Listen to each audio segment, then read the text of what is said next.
विद्यार्थी मित्रों, धोरण 9 विषय हिंदी, पाठ 16 भारतीय संस्कृति में गुरु शिष्य का संबंध।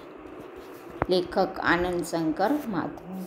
आपने देखा था अगले वीडियो में कि भारतीय संस्कृति में गुरु शिष्य का संबंध कैसा होता है। गुरु को क्या माना जाता था, देव या भगवान माना जाता था, ऐसा आपने देखा है। अब कल 5 सितंबर थी, तभी भी आपने गुरु को क्या माना था, भगवान माना था। इसी प्रकार आप जो बाकी है वो देखते हैं।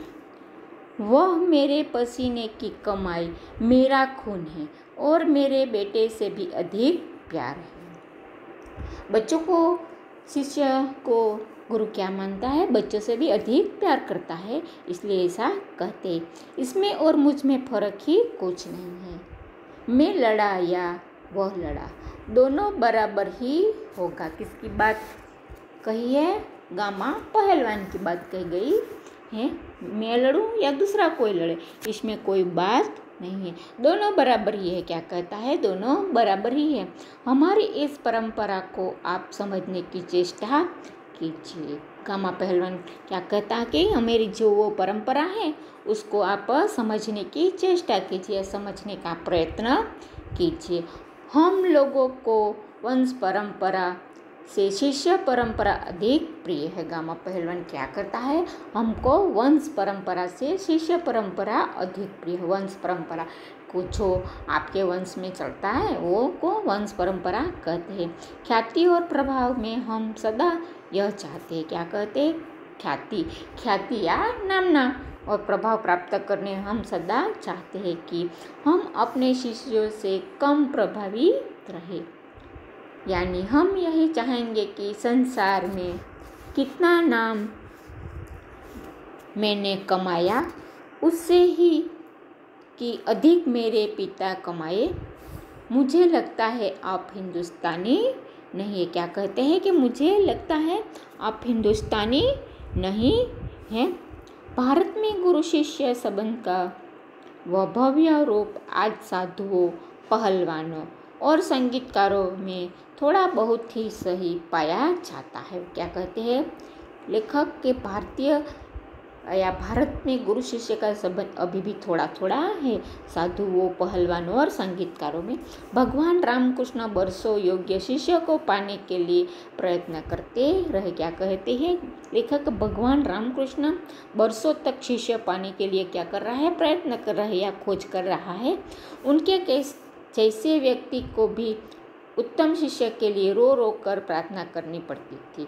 इसे समझा जा सकता था कि एक गुरु के लिए उत्तम शिष्य कितना महंगा और महत्वपूर्ण होता है। संतान प्राप्ति वर्ग उन्हें दुख नहीं देता, तब बगैर शिष्य के रहने के लिए वे एकदम तैयार नहीं होते। इस संबंध में भगवान ईशा का एक कथन सदा स्मरणीय या याद है? क्या याद है? उन्होंने कहा था, मेरे अनुयायी लोग मुझसे कहीं अधिक महान है। क्या कहते हैं ईश्वर का? भगवान ने मेरे अनुयायी लिए मेरे समान लोग मेरे से भी क्या है? महान होते हैं, महान है, और उनकी जुतियाँ होने की योग्यता भी मुझ में नहीं है। यही बात है, गांधी जी बनने की क्षमता जिनमें है उन्हें गांधी जी अच्छी लगती है। लेखक क्या करे? जिसमें जो क्षमता होती है वो अच्छे लगते हैं, ऐसा कहते हैं। जो गांधी जी बनने की जिसमें क्षमता होती है, गांधी जी का विचार उसको क्या लगता है? अच्छा लगता है, और वे भी उनके पीछे चलते हैं। विवेकानंद सिर्फ उन्हें पसंद आएगा जिनमें विवेकानंद बनने की अद्भुत शक्ति नहीं थी। लेखक क्या कहते हैं? जो व्यक्ति बनना चाहता हो वो उसमें उसका विचार हो और उनके बनने की अधिक अद्भुत शक्ति हो तो वो इसका विचार प्राप्त कर सकता है। कविता में मर्मस्व रसिक स्वयं कवि से अधिक महान होते हैं। संगीत के पागल सुनहले वाले ही स्वयं संगीतकार से अधिक संगीत का रसास्वाद करते हैं। कवि क्या कहते हैं? संगीत जो गाता है उसको रस प्राप्त नहीं होता, इसे भी अधिक जो सुनता है उसको अधिक रस प्राप्त होता है। यहाँ पूज्य नहीं पुजारी की ही श्रेष्ठ है, क्या है, पूज्य नहीं। किसकी श्रेष्ठता है, पुजारी की श्रेष्ठता है। यहाँ सम्मान पाने वाले नहीं, सम्मान देने वाले महान होते हैं।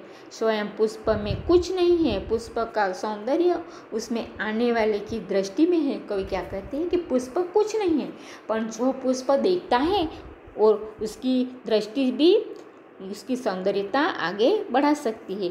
दुनिया में कुछ नहीं है, जो कुछ भी है हमारी चाह में, हमारी दृष्टि में। क्या लेखक क्या कहता है कि दुनिया में कुछ भी नहीं है, जो क्या हमारी चाह और दृष्टि में ही सब कुछ है। यह अद्भुत भारतीय ख्याल अजीब सी लग सकती है, पर हमारे पूर्वज सदा इसी पथ के यात्री रहे हैं। क्या कहते हैं, पूर्वज हमारे इसी पथ के यात्री रहे हैं। उत्तम गुरु में जाति भावना भी नहीं रहती। कितने भी, क्या कहता है कवि लेखक, उत्तम गुरु हो वो किसी को प्रकार के जाति भाव का भेदभाव नहीं रखता। आपने देखा होगा कि शिष्य को गुरु किसी भी प्रकार जाति भाव का भेदभाव नहीं रखता है। कितनी भी मुसलमान पहलवान ने हिंदू चेले हैं और संगीतकारों के मुसलमान शिष्य रहते हैं, इसलिए तो कवि ने कहा, लेखक ने कहा है कि किसी भी प्रकार का भेदभाव नहीं है। यहाँ परखा गुणों की, साधना की और प्रतिभा की होती है। यहाँ परख किसकी होती है, साधना और प्रतिभा की हो, भक्ति और श्रद्धा की ही कीमत है, न कि जाति संप्रदाय आचार विचार या धर्म की है।